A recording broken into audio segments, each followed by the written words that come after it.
So I want to thank everybody for coming today. We have over 180 registrants for this webinar today. So I know this is an important topic for everybody.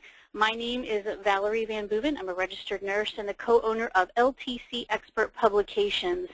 And today we are going to listen to Steve, the Hurricane Weiss. Once again, he is going to tell us the secret revealed, how to get social workers to refer to your home care agency. And I know this is probably one of the first times that Steve has actually presented this material, and I know he'll be presenting it again at the boot camp. But so just a little bit of housekeeping before I ask Steve to come on, and that is, number one, if you're having any trouble seeing the screen or hearing us, please raise your hand and let me know, but you should be able to hear my voice and you should be able to see my screen. And the next thing is we will take questions, but we only take them by you typing them into your little dashboard. Anytime during the presentation you can type in a question, but we will take the questions on a first-come, first-served basis. So I guarantee you by the end of the presentation, when we start through the question and answer session, there will be tons of questions. So if you think of something that you want to ask, go ahead and type it in. It's not interrupting anything. We will take all the questions, as many as we can get in there at the very end of this presentation. So stick around for the end because that'll be great. And we are recording this, so we will send out the playback when it's over. So with that, I would like to present to you Steve, the Hurricane Weiss. Hi, Steve. Hi, Val. How are you? Very good. I'm so glad you're presenting this today because I certainly want to hear this answer too. Yes, me too. I'm looking forward to it. I have all this content to share, so I'm fired up, and this is just the tip of the iceberg. So. Awesome. Okay, so what I'm going to do is I'm going to switch the screen over to you and change presenter, and you can take it from there. Yes, and you should be able to take the screen. All right. Do you see my screen? I do. Awesome.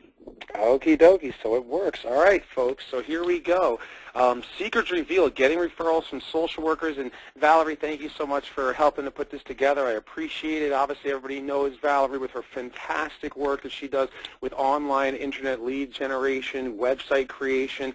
She is a wealth of knowledge at what she does, and the people who use her services are fantastic. And we've partnered up to do an event twice a year, and we have an event coming up in a couple of months, and we're going to talk about that at the end. But for now, this is a slice of the information that we're going to be going over at this event coming up in February.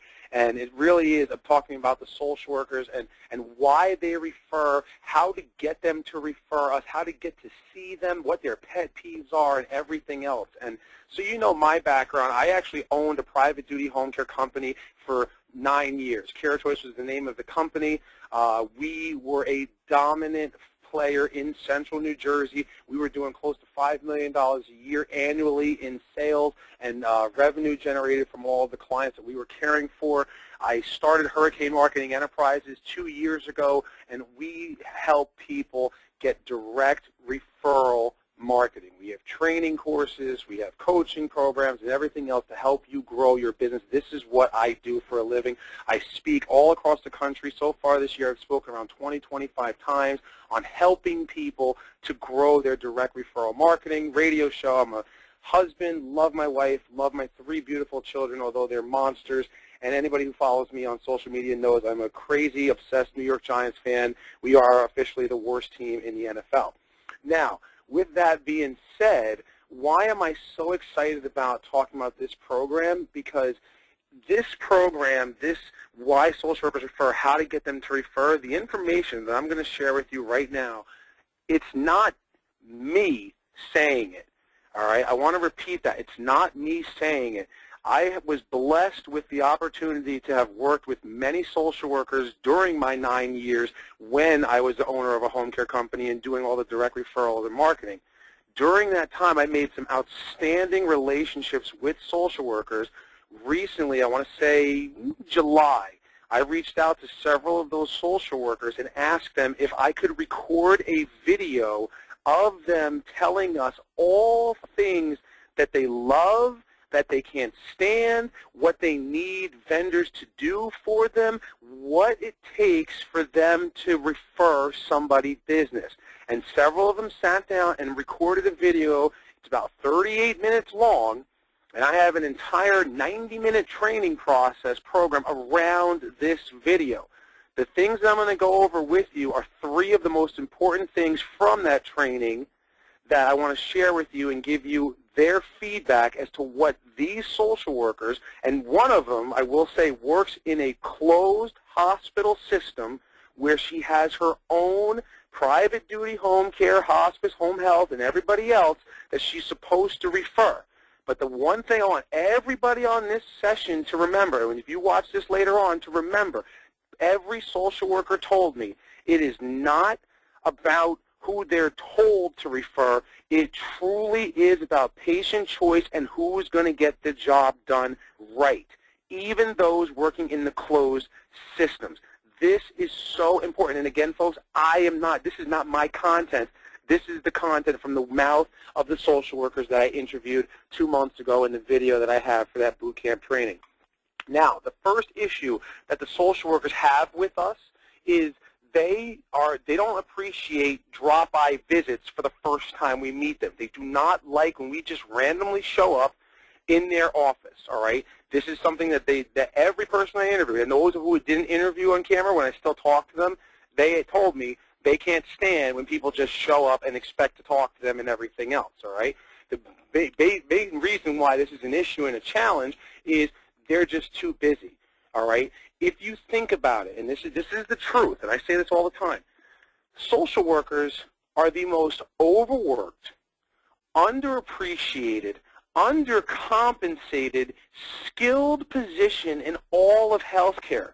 We have to remember that, and yes, I will say skilled, because just like a doctor, just like a nurse, they have to have continuing education classes and credits to maintain their license. Social workers have to maintain their license and take credits too. So that's why I call it a skilled position. Plus, many of these men and women who are social workers end up working for years after years, go to school, get a master's degree, and come out and they don't make anything.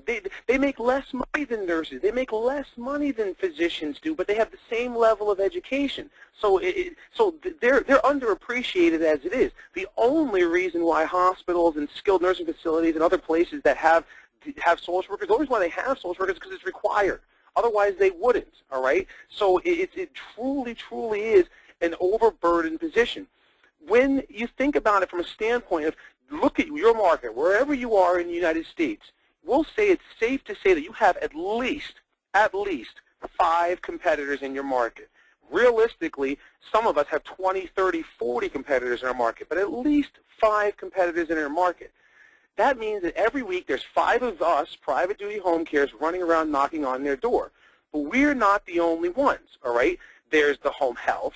There's the hospice, there's the medical equipment company, there's the I've fallen and I can't get up, life alert pendant people, there's the geriatric care managers, some elder law attorney, estate planners are knocking on the door. There's a ton of people, so any given week, 25, 30 vendors or more come knocking on the door of the social worker. This is why they don't have time to see us. Even if they wanted to, they don't have time to see us. The other reason why this is bad, and this is what the social workers told me, is they are already working with someone else, all right? So home care isn't a new thing. They're already working with someone else, so they don't even want to see us. They really, truly don't have time, and they don't want to see us because they're already working with someone else. Now, obviously, we have to overcome that, but this is what they told me. The other thing they told me is that they want us to make an appointment to come see them, right? And that's what they said to us. But you see on the screen I put a big B-U-T, but. If anybody on this call ever tried to make an appointment with a social worker, we know it's about 60-40, 60 she's never going to even follow up with you. 40% she may follow up with you, but it's going to take you 2-3 months before she gives you that appointment and everything else, right? So it's very, very challenging to do that. How do we go about making the appointment? Here is the answer. Combination of what the social workers told me, combination of what I train people on all the time, right? That is within their acceptable way to do it. Number one is seek out their marketing person, all right? Both social workers and other people that I spoke to who were other social workers, not in the video, they told me that they would be okay with someone else from within their organization contacting and making that first introduction to them, because they know that if their marketing representative, in this case the admissions person, the nurse liaison, the clinical liaison, the director of community relations, or whoever the position is, which is usually easy for us to find. We can find them at all those networking events, community events, and everything else. It's easy to find those people. If we have a relationship with them and they know that person because they've been working with them for weeks, months, years, if that person says, hey, I have Valerie from John Doe's Home Care, even though I'm already working with another home care company, if I said, hey, Valerie is the real deal, she'd like to meet with you, can I set an appointment with you? She's going to give you the appointment to meet with Valerie, or she's going to accept the appointment to meet with Valerie in this example here. That is exactly what they said they wanted us to do. Here's the other thing that they said to do, and again, this goes hand in hand with my entire program. Valerie, you know the Power Partners. I always talk about Power Partners.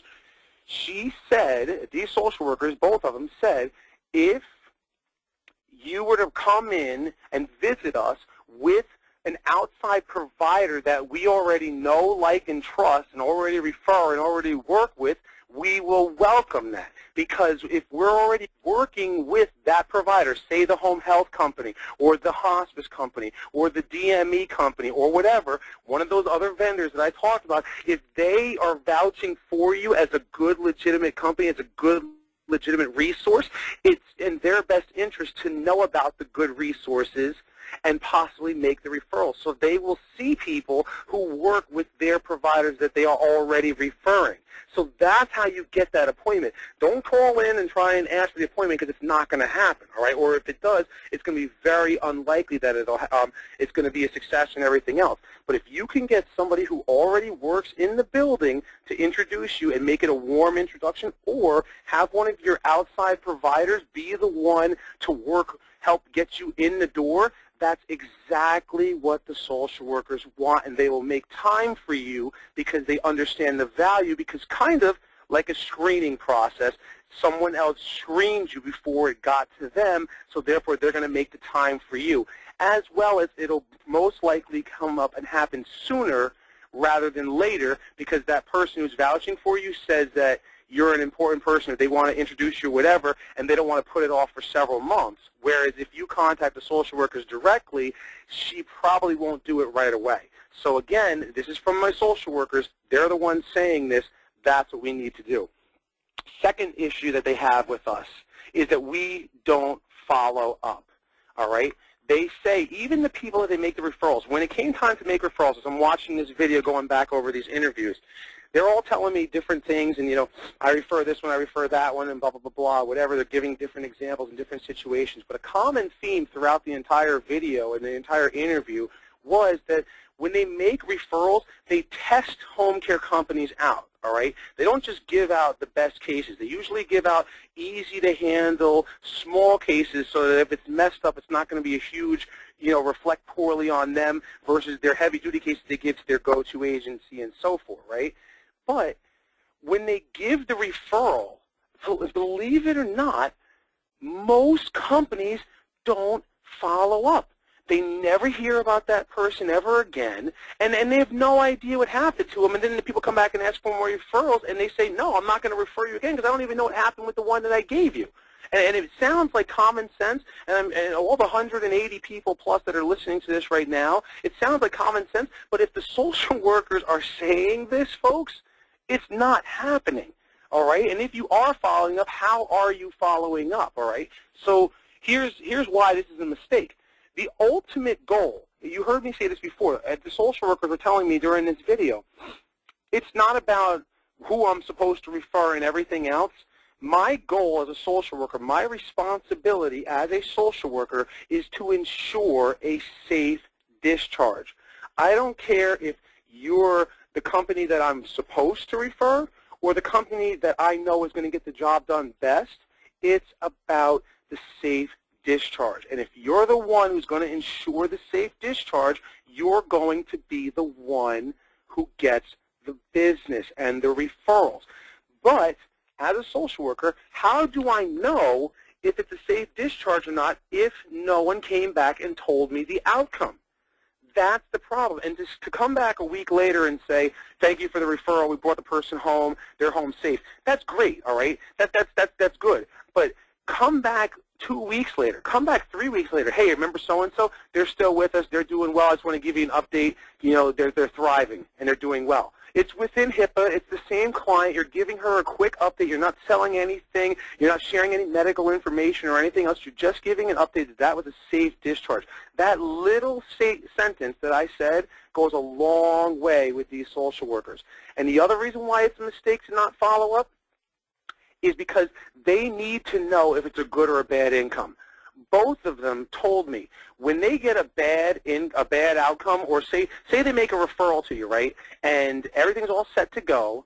Today is discharge day. It's supposed to be discharged at 11:30 in the morning, and at 9 o'clock in the morning, the client decides to, for whatever reason, because we're all in this business, we know how this is.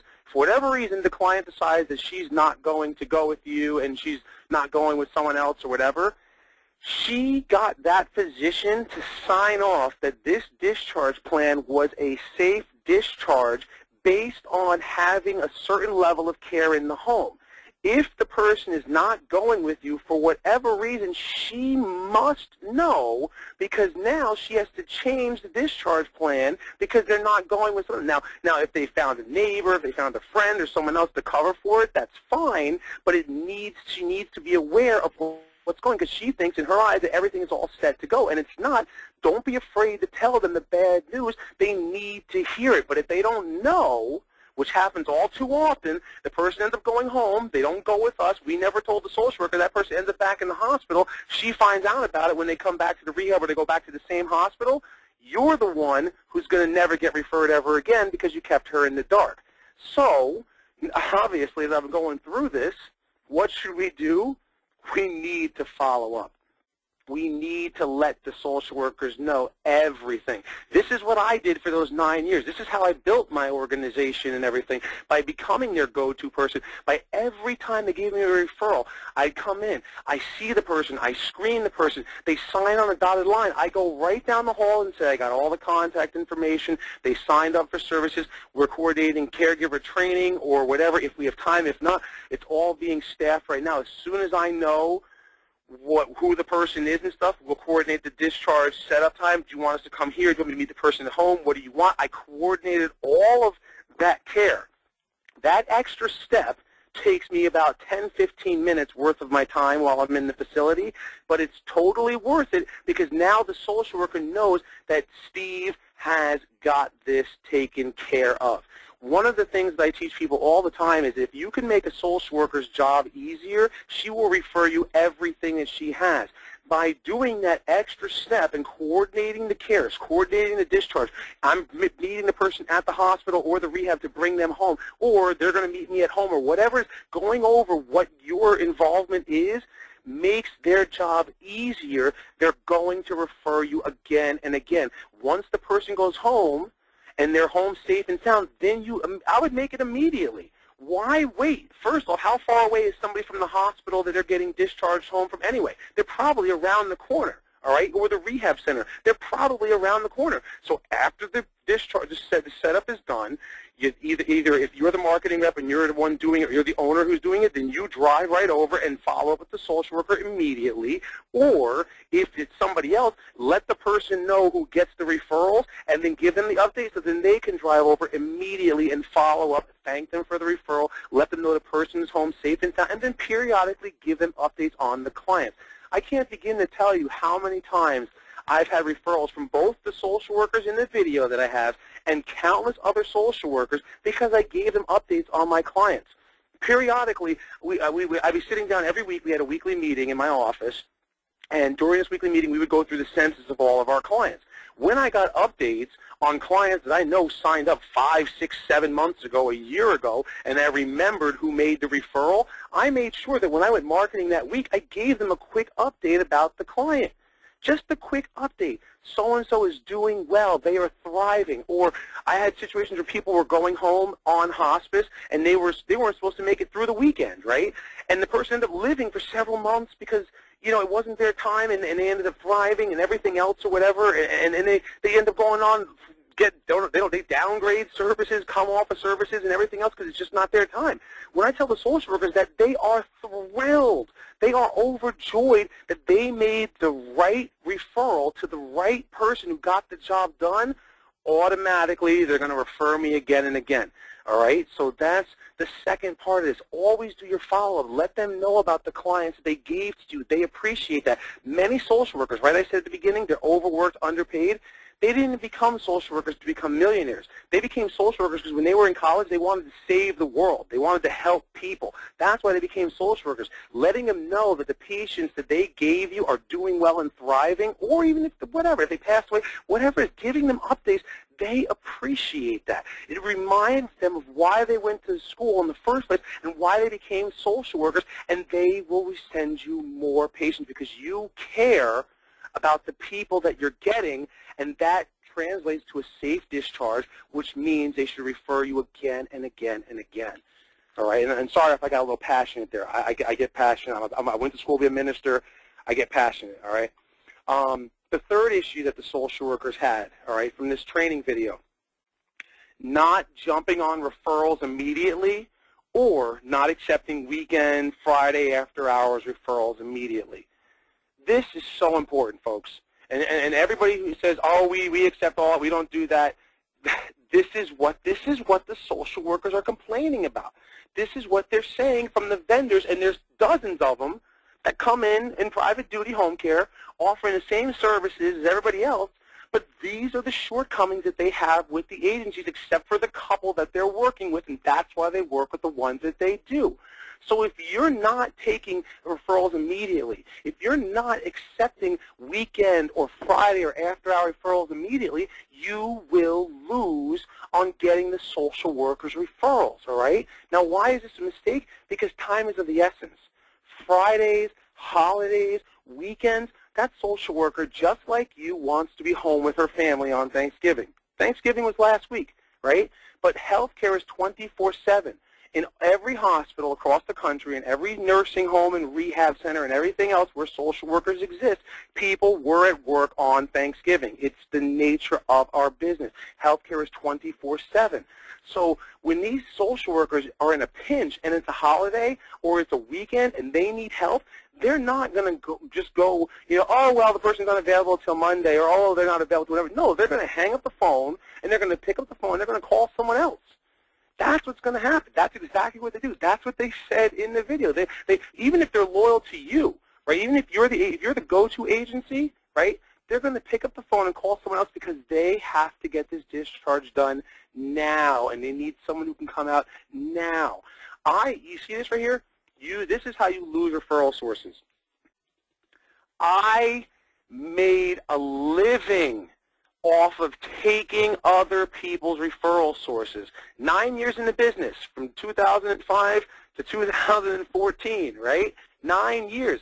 When I came on in 2005, there were other home care companies. When I went into my hospitals and rehab centers and skilled nursing facilities and LTACs and nursing homes, right? When I went into those places to meet with the social workers, they were referring someone else. One of the social workers in the video, Liz, right? Liz is her name.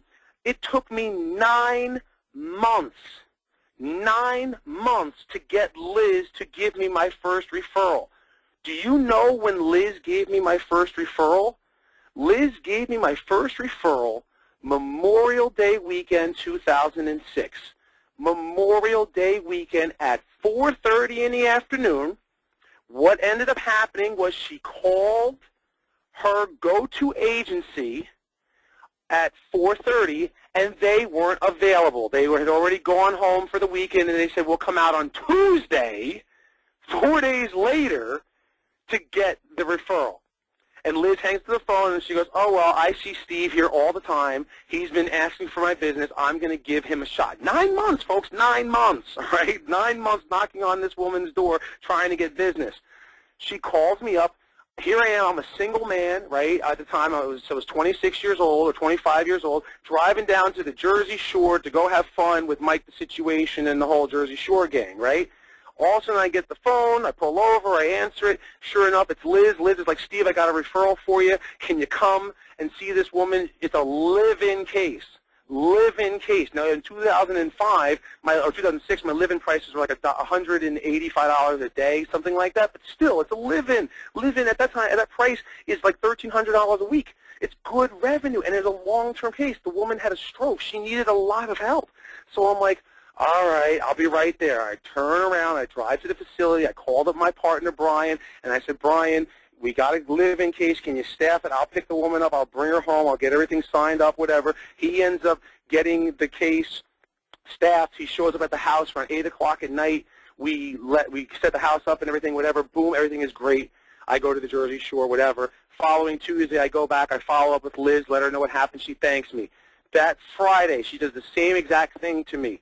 4:30 in the afternoon, sends me this referral. Last minute again, I'm like, I want to go to the beach, you know, but I end up coming down, dropping everything, and do it. The following Tuesday, she gives me another one.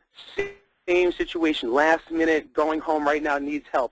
That Wednesday, it's now the second week of June, that Wednesday, I said that I come in the facility, she's like, Steve, thank you so much for getting these last-minute cases for us. You guys really are the real deal, a real good agency. And I looked her dead in her eyes, and I swear to God, I'll never forget this for as long as I live. I said, Liz, you see how good we are at last minute? Imagine how good we'd be if you gave me a couple days' notice. It's exactly what I said to her.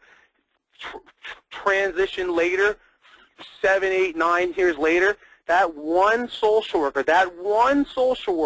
referred me several $1 million worth of private pay business from hundreds, yes, hundreds of clients from that one social worker at a well-qualified skilled nursing facility that was discharging 50 or more patients every month. That is what can happen when you follow this plan. This is not me saying this, folks. This is my social workers who referred me. This is all from that video that I have, those interviews where they said their pet peeves with vendors and why they don't refer people, because they do these things. And the ones that don't do those things, that do the positive things here that I'm talking about, they're the ones that get the business, all right? Now, what I did or what you need to do, be available for them 24/7. Yes, I want you to have your lives. I want you to be independent. I want you to be able to go out with your family and everything else. Have an on-call service or have someone who covers the phone 24 hours a day. We are healthcare folks. If we want to be treated with respect from the hospitals, from the rehabs and the facilities, we have to get with the program and be the companies that are deserving of that type of respect. And yes, 24/7 availability is necessary. If you want to get referrals like this, you have got to have a protocol for your holidays, for your weekends, and go over it with your social workers. You work so hard to get in with a social worker by this point. Why would you blow it by not answering the phone on Saturday when she calls you, or not following up with her on Friday late night after you've already gone home for the day and say, oh, I'll get to it on Monday? Do you know how many people I've heard say, I'll get to it on Monday? That referral's gone because you weren't hungry enough for it. And you just spent all this time to get to know the social worker, and that could have been your first shot. Just like Liz, when she gave me that 4:30 Memorial Day weekend on Friday afternoon, that was my first shot. Had I blown that opportunity and said, no, I'll contact you when I get back or whatever, and went to the beach, I would have missed out on all of those people and all of that revenue and helping all those people remain home and age in place with dignity. That's what it takes. And I had protocols, and I put them in place for this reason, and I did this with my social workers. And I also made sure that everybody on my team in my office, meaning my scheduler, my recruiter, my receptionist, my operations manager, my partner Brian, myself, and other people who worked for us knew how to close business. so that I did not have to be the 24/7 person. If Kate, my operations person, was on call and she got a last-minute case, Kate could get in her car, drive over, and sign the person up because she knew how to close the business. If my receptionist or my scheduler, Samantha or Diane, those are two of my schedulers, if they were on call and they got a case, they knew how to go out and close it and sign the person up, which means whoever's on call is the person who's available for that weekend, for that holiday, or whatever. Now, chances are nothing's going to happen, but in the shot that it does, you have a protocol in place. You've gone over it. You are prepared for the anything situations that come up. And what does that mean? That means you've earned their trust. And when you earn their trust, they will refer you again and again and again. I'm going to give you a bonus one here. You know why? Because it's Thanksgiving, it's the Christmas season, Hanukkah, it's the holidays. I am feeling very giving. So I'm going to give you a bonus one here, right? Every social worker in that video and the ones that I interviewed over the phone, they told me that they feel that we as vendors, as service providers, we don't listen to them or we don't respect them. Remember how I said before that social workers are the most overworked, underappreciated position in all of healthcare? They feel the same thing with us. They say that when we come in there and we talk to them, they say that we don't listen to them when they say that we're busy. We don't listen to them when we say don't bring us snacks or treats. We don't listen to them when we say we're already working with somebody we're happy with. You know, we just keep going. We're persistent, we're persistent, we're persistent, we're persistent, and that really irks them. And they will never refer somebody that does that. You know, I understand, and they even said they understand that we have a business to accomplish. They understand that we have an objective. They understand that we have a goal. But they said, just listen to me. If you listen to me, it goes a long way. And it's funny because in the videos, they even said to me, they start talking about why they referred me, or they use examples of situations where they referred me over the last almost decade, folks. And the reason why is because I listened to them, because I respected them, because I understand how difficult their job is. There were times when I came by for drop-by visits, and I didn't talk about my company. That was more often than not. Many occasions I come by and I talk to the family or talk to the social worker, and it would just be a vent session. And she'd vent about the challenges of her position or a family or a discharge that was disrupted or whatever the case would be. But I listened to her. I let her get that off her chest with somebody who's not within her organization but understands what she's going through. And that was all that what I did during that drop-by visit. Listen to your social workers. Follow what they suggest and what they say. You will earn their trust. And does it take a long time? Yes. Yes, it does. I said it took me 9 months with Liz, 9 months. I wrote the book on direct referral marketing. I have all these training and everything else or whatever, and I tell people all the time it's going to take you a good 3 to 6 months to get into an account, and sometimes it may take longer than that. But I promise you, if it's a well-qualified account, the juice is worth the squeeze. And this goes right back to this.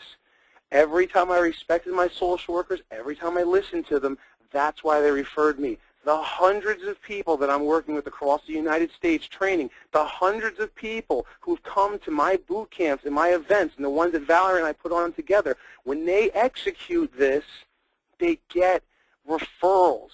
And this, everything that I gave you here, this is only a slither of the things that they cover in there. They talk about what they want to see when they have that one-on-one meeting with a home care person for the first time. They talk about who they want to contact or who the contact person is. They talk about how they make referrals, because it's not always just a list, folks. I know you think when they say, oh, we add you on this list or whatever, some people may do that, but they circle certain names or they give out certain brochures with the list, all right? You got to remember that this video is incredible. The training that goes with it is incredible. So let me tell you about this, and then I'll take your questions, all right? Hurricane Marketing Bootcamp, this is a 2.0 brand new program. We're going to talk about managing marketing reps, hiring marketing reps. Valerie's going to talk about social media and how to get referrals through social media. She's going to talk about creating a website that captures and generates leads for your business. And then I'm going to talk about this training, how to get social workers to refer you using the video from the mouths of the social workers themselves, and wrap the training around it on how you can get in with your social workers and get them to refer you now. We're also going to talk about closing at high ratios. Anybody here on this session right now, I'm sure, You all think it's about price, right? I got to be the lowest price person. Don't you hate it when you come in and you say the average price in your area in the United States is $20 an hour, and you're at $20 an hour, and then somebody comes in and outbids you for $18 and you lose it? You think it's about price? It's not, folks, all right? I had a 95% closing ratio, and I was on average $1.50 to $2.50 an hour over the average for my area. I'm going to teach you how to do that at this event.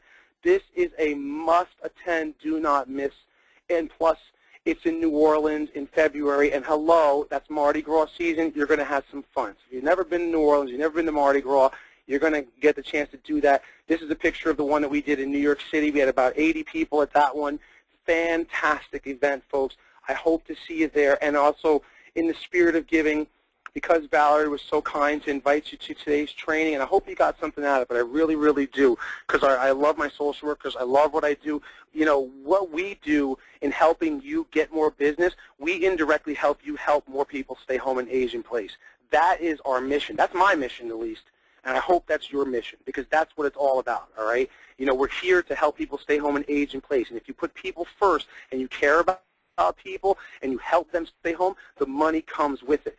Yeah, I'm proud of the revenue. Yeah, I'm proud of the numbers and everything else that I put up, but what I'm most proud is that thousands of people directly, and probably tens of thousands of people at this point indirectly, I've been able to help age in place. That's why I get up every morning. That's why I get up and come to work and do what I do, to help people. So for you, if you want to come to the boot camp, here's a promo code. You go to stevethehurricane.com/bootcamp. Save $50 off the ticket price, all right? All you have to do is when you go to checkout, enter promo code VAL, V-A-L, 50, VAL 50, all capital letters, VAL, VAL 50, and that'll give you your discount there. Right now we have 60 people. We don't have a lot of space left, and we will sell out. We have sold every single one of these out. I guarantee this is going to sell out as well. By the time you add in our vendor space and everything else, whatever, I think we only have like 15, 16 spots left. So don't miss out on those tickets. Get one now. Love to see you there in New Orleans. Questions? Awesome job. Great job. So, everybody, we have 8 questions already in the queue. Wow. So if you want to ask a question, now would be the time to type it in, because we're just going to take them for as long as we can here, and some of them are probably a little involved. So let's see. I'm going to start down this row here. And by the way, I just want to say, as a co-presenter at some of Steve's events at the boot camp since, I guess, it'll be a year in February. We've been kind of doing this together. And not only does their staff put on a fabulous time for everybody, but Steve puts on a fabulous show, and it is well worth every penny. I have never met anyone who's gone to one of these boot camps and say they didn't come away with a completely new perspective and were excited about marketing their home care business. So you really, it would absolutely be worth it to attend. So having said that, yeah, it's a fabulous time. Okay, so here's the first question, and you may have already answered this in some way. Social workers that work for a hospital that has their own home care agency is told to refer their agency, their own in-house agency. How does this affect the patient's right to choose? Now, you kind of talked about this already and addressed it, but if you want to just kind of reiterate that, how do you get past the fact that they have their own in-house their own in-house home care agency? Again, you said it was because it's more about the safe discharge than it is, and the patient choice than it is about whether or not they have their own. So go ahead, I'll let you answer. And that's exactly it. I mean, that's exactly the answer to the question. I mean, even one of the 2 social workers in the video presentation that I have, she actually said that. She's like, I work at a place that has their own home care. And she goes, and I do refer my own home care, but I also give out one other option as patient choice. So she gives out 2 options. Now, what she does is she gets the nurse's notes, and she gets the therapist's notes, and she gets whatever she needs to make a determination as to what she would recommend somebody get. Live in, 4 hours a day, 5 days a week, 24/7, whatever she feels that person needs based on the clinical notes is what she's going to recommend, and she knows the shortcomings of her own home care company. Because a hospital has their own home care company does not mean that they excel at everything. Many times, because the hospitals have their own, they usually have an abundance of cases, and they can't handle all the business that comes in. So when she identifies somebody that would be a weakness for her home care company, she's going to give out her provider of choice that she knows is best suited to handle it because of what you just said, Val. It's all about safe discharge. She doesn't want that patient to come back into the hospital. That's what it's about, and that's what it takes. And in the situations where they're both equal and patient choice comes in, she does give out 2 names. And again, when they sit down with the CEO and the director and everybody else who's in charge, and they take a look at the patients they're referring out, and if a certain number don't go with their company, she comes back to, and what was the outcome? That person remained home safely past 30 days. That was not a readmission. She's in the right. Hospital has nothing to say, and that's how it goes. And that's not me saying it. That's the social worker. You know what? It brings back, as you talk about this, it brings back a ton of memories because I was a discharge planner back in like 1988, 1989. I mean, I'm sorry, 1988. Oh my God, I was 17. Yeah, I was going to say 90s, Val. Come on. Wow, 1998, 1999, yes. And I got to tell you that from even back then, when home care agencies could come in and give us, you know, M&Ms and gifts and little things every day on our desk, it was, you know, it was a lot of fun back then. But I got to say that when I had a discharge on a Friday, and of course everybody wants to get their patients out for over the weekend because nobody wants to have to come in or be on call or whatever. So on a Friday afternoon when I had a discharge, I was always so glad when it was a certain home care agency and a certain physician involved, because I knew that it didn't matter how difficult or complicated the case was, that home care agency would make it happen. They would make my life easy, and I can remember feeling like, oh, thank goodness it's this guy and this one. And absolutely, you had your preferences because you knew you weren't going to have to jump through 1,000 hoops to get the home care agency to do their job. Absolutely made life a lot easier on the discharge end. Okay, so having said that, I got some more questions here. This is from Lanessa. What happens when your company can't staff every referral because of lack of enough good caregivers or too high of demand of your services? What a nice problem to have. Right. Sometimes we just can't make it happen and are upfront with the social worker about that. We don't overpromise and underdeliver. Do you have any thoughts about that? Yeah, Lynette, you're doing Lynette, right? Lynette. Her name, Val? Yeah, Lynette. Lynetta, you're preaching to the choir. That was my life, especially towards the end of my career, where my last week on the job, I actually had signed up, dotted line, contract in hand, deposit, and everything else. 6. That's 1, 2, 3, 4, 5, 6. 6 live-in cases that I had to give away because we had no caregivers for it. So there's 2 things I could recommend to you. Is 1, obviously be upfront and honest with your social workers. This is what they asked for in the video if that situation presents itself. Number 2, what I would recommend to you is partner up with your competitors. You know your competitors, or at least you should know your competitors through competitive analysis. You know the good ones and you know the bad ones. The ones that will get the job done as well as you or as close to as you would do it as possible, partner up with them and refer it out to the appropriate agency that you know will get it done right. I had 3 companies that I actually referred to. One was a local home instead in my area. Another one was a Right at Home in my area, and another one was a non-franchise. It was a franchise at the time, but CareMinders Home Care, which is also those 3 companies. I knew, even though I didn't like them and they were my competitors, I knew if I gave them a case, they would do it right and do right by the client. Their prices were close to what mine were. And so when I talked to the families and I handed it off, I made sure it was seen and good. And I got the follow-up. I didn't tell them where it came from. And then I got the follow-up, and I went back to the social worker and said, listen, I wasn't able to do that one, but I got the person home safe. They're home with one of my partnering companies that I work with, and it's a safe discharge, and I'll keep you posted if anything else changes. That's what I would highly recommend. Partner up with your companies that are competing with you that you know will get the job done right. Absolutely. Let's see. This is a good question because I think I know the answer to this. This is from Kelly, and she says, Steve, have you put the videos with the social workers on your YouTube channel for us to view? No. Very good question, Kelly. When I got the videos with the social worker interview, I promised them that I would not put it on the internet. They don't want everybody in the world to see this. I told them I'd only use it for training purposes at my events, and I'm going to keep to that promise. So, no. The only way you're going to see the videos if you come to the New Orleans boot camp. So get I'm registered. sorry. Don't be sorry. See you in February. Okay. Okay, so Dorothy asks, you gave example of how to share about clients doing well, the follow-up, but what are we allowed to say HIPAA approved when they have been hospitalized, put on hospice, passed away, etc.? So are we violating HIPAA by going back to the social worker and doing a follow-up with them? You're not violating HIPAA by giving a follow-up, plus the fact that it's the same client, so it's all about coordinating care and making sure it's a safe discharge and everything else.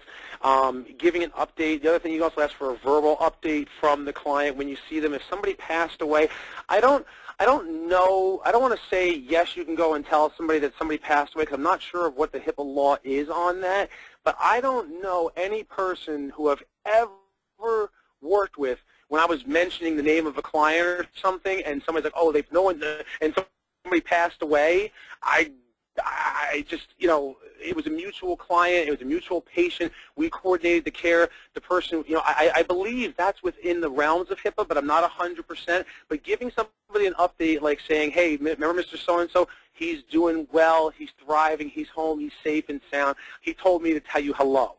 When you do your field visit, you ask that on your field visit. You should be seeing your clients periodically anyway. And when I would see my clients, I would say, hey, I'm going to go see the social worker who made the referral to you. And is it all right if I tell her how you're doing? And they're like, absolutely, sure, no problem. I got the verbal. I'm not going to overstep. And I'm not talking about medication changes. I'm not talking about anything else. You know, the man is now walking with a quad cane. He was bedbound when he was here. He wanted me to tell you that because he wasn't sure he could ever walk again. You know, I mean, that's an update. That's, I mean, again, you know, check the laws and stuff or whatever. Sometimes I think we're too safe for our own good. But, you know, giving an update, as long as you got the verbal from your client, you should be okay. And, you know, same thing with the family. If somebody passed away, I don't know. But, I mean, I've given updates. Like, those are the updates that I've given. I never got sued. I never broke any laws or anything. The social workers were always appreciative of it because it was the mutual client. It was the same client. We discussed the outcome of that client, ensuring a safe discharge. I believe that's within the realm of HIPAA because that's what it's all about, safe discharge. All right. Okay. So let's see. What if you build a relationship, get the referral, follow up, but then hear nothing else from the social workers? You shouldn't be waiting to hear from them, right? Mm-hmm. Yeah. So Sherelle. Good, very good question. This kind of goes back to that very first thing with, you know, they don't want us to just show up for a first-time meeting and everything, and we should have a relationship with someone else to kind of help expedite that process, either a power partner who can help bring us in or another person in the building. Once you get to a point where you know your social workers, you should be blanketing that account. Blanketing the account means developing a relationship with everybody else who works in there besides the social worker, including directors of nursing, director of case management, administrators, executive directors, the higher-ups. If you have a good working relationship with them and you follow my process, which is come in, the first time you meet the social workers during an in-service lunch and learn, and at the end of the in-service lunch and learn, you ask for referrals, which the administrator and director of nursing says you will get referrals from us. If you follow this process, it's how to develop a referral source. It's something that I train people on for years.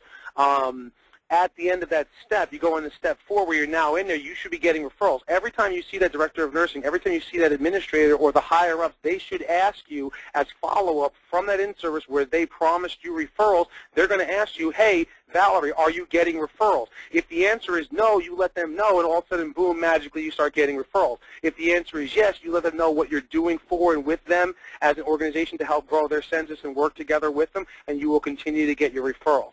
So I guess if the social worker only referred you once and you never hear from her ever again, keep developing relationships with her and everybody else in the building. Blanket that account. There's more than one person within an account who can make a referral. Great department is therapy, and obviously, like I said, director of nursing, the nursing staff and the therapists can make referrals to you as well, and it's just a matter of working the angle any way you can get in there. But that's what I would recommend. And again, I'm not sure of your process, but it is a process, and the way that I like to do it is what I just said. Get to know somebody who works there, get your in-service lunch and learn, do the in-service lunch and learn, and then get the promise for referrals from the higher-ups. Now you have accountability, and then continue to develop a relationship with everybody. If you're getting referrals, great. Keep developing a relationship. If you're not, go back to your administrative team, and they'll make sure you get your referrals that they promised you. All right. I got one last question for you, and I guarantee for the first time in history you will not know the answer to this question. All right, let's see. This comes from James Crossett. James, all right. My Giants, my fellow Giants fan. I know you, man. We're hurting. Well, here's the question. Steve, when will the Giants win another game?